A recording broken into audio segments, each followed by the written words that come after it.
Hello YouTube, magandang araw po sa inyo lahat. Bali, kakarating ko lang galing sa labas. Bali, yun nga, bumili kasi ako ng kape. Nescafe. Kasi ubusan kami ng kape kahapon. Katulad nga ng previous video ko kahapon, di ba? Yung sa cafeteria ako kumuha ng kape.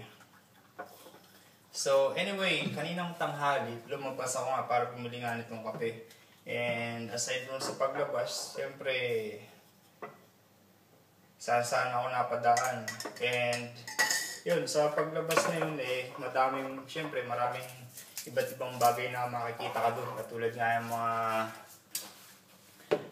bukod doon sa mga tao, bukod sa mga sasakyan, bukod sa mga turista, bukod sa mga kapwa Pilipino na nagtatrabaho din para sa pamilya.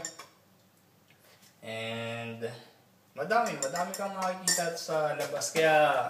Kaysa mainip ka, malungkot ka dyan sa loob ng bahay, mag-stay ka sa bahay, syempre mas okay kung lalabas ka. Kasi mas marami kang matututunang bagong bagay. Katulad kanina pagdaan ko sa may Dubai Marina, may nakita ko doon yung parang makina. Di ko alam kung anong tawag sa mga klase na gano'n. Yung bulldozer, mga gano'n. Category siya ng gano'n. Yung parang di ko alam tawag talaga. Ako sa internet, hindi ko alam kung anong keyword ang itatype ko. Pero ipapakita ko sa inyo yung video, ha? Bali, kasi maraming mga lugar dito sa Dubai na ginawa lang siya, katulad ng The Palm. Kung alam niyo yung The Palm, Palm Dubai, Palm Deira, Atlantis, yan. Bali, yung lugar na yan, dati siyang parte ng dagat, bahagi ng dagat. So, ang ginawa ng Dubai, dinevelop siya, nilagyan ng lupa, tinabunan ng lupa, at ngayon, palm na siya. Palm, yun? Parang ginawa siyang islands. Ganun. I-check nyo sa YouTube, o i-check nyo sa internet, hanapin nyo The Palm. The Palm Deira, The Palm Jumeirah, like that. Or The World Dubai. I-search nyo sa internet at makikita nyo yun. Bali yung mga lugar na yun, dati silang dagat, tapos dinevelop, ngayon group of islands na siya dito sa Dubai. And mga luxury villa. Mga luxury villa yung mga nandun, kaya for sure, sobrang mamahal nun. And yung Atlantis Hotel, isa yun sa pinakamahal na hotel dito sa buong mundo. Bali, at yun nga, kanina nga yung sa may Dubai Marina. Bali kasi sa Dubai Marina, man-made marina din yun. Dati siyang bahagi ng dagat, tinabunan ng lupa, ginawang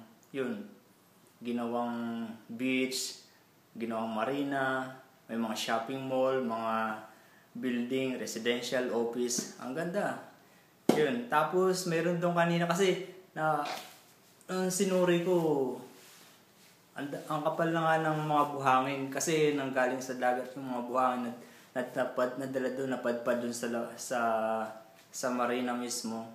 Ngayon, tinatanggal nung makina na yun, yung buhangin. Siguro itatapon nila kung saan. Anyway, here's the video. Hello guys, at ito nga yung Dubai Marina na sinasabi ko sa inyo. At ito yung lugar kung saan tinatanggal nitong bulldozer. Bulldozer yan, di ba? Nakapatong sa malaking barge. Tinatanggal niya yung mga buhangin na siguro kumapal na yung buhangin dyan dahil kasi agos ng tubig syempre papunta dyan sa marina. Ayan, kita nyo. Ayan, makikita nyo doon, madaming buhangin, makapal na. Tinatanggal na nitong bulldozer na to. Palma, Panama. Siguro galing pa sa Panama itong barge na to. Hindi ko alam.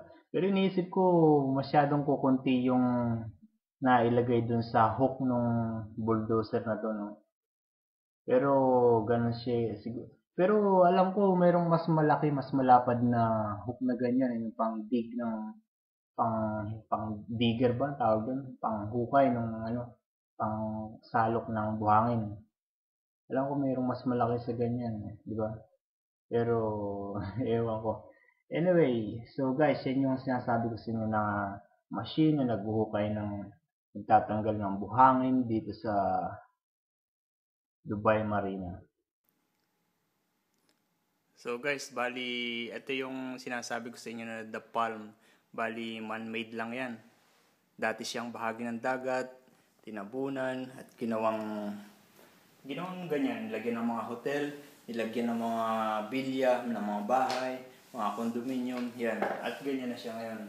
And guys, pasensya na kayo sa English ko kasi dito na ako sa Dubai natutong mag-English and hindi ko pa rin ma-master kasi tamad ako mag-aral dati.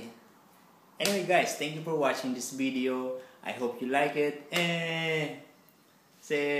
So, bulldozer ang tawag doon, di ba? Kaso sa tubig siya. Palagay niyo, bulldozer? Bulldozer kasi ang pagkakaiba lang naman, itong nasa video, merong malaking lalagyanan sa likod niya. Yung bulldozer sa lupa, wala kasi tinatambak niya sa ibang sasakyan or tinatambak niya sa kabilang gilid, di ba? So, siguro ito water bulldozer. Guys, thank you for watching. Please subscribe.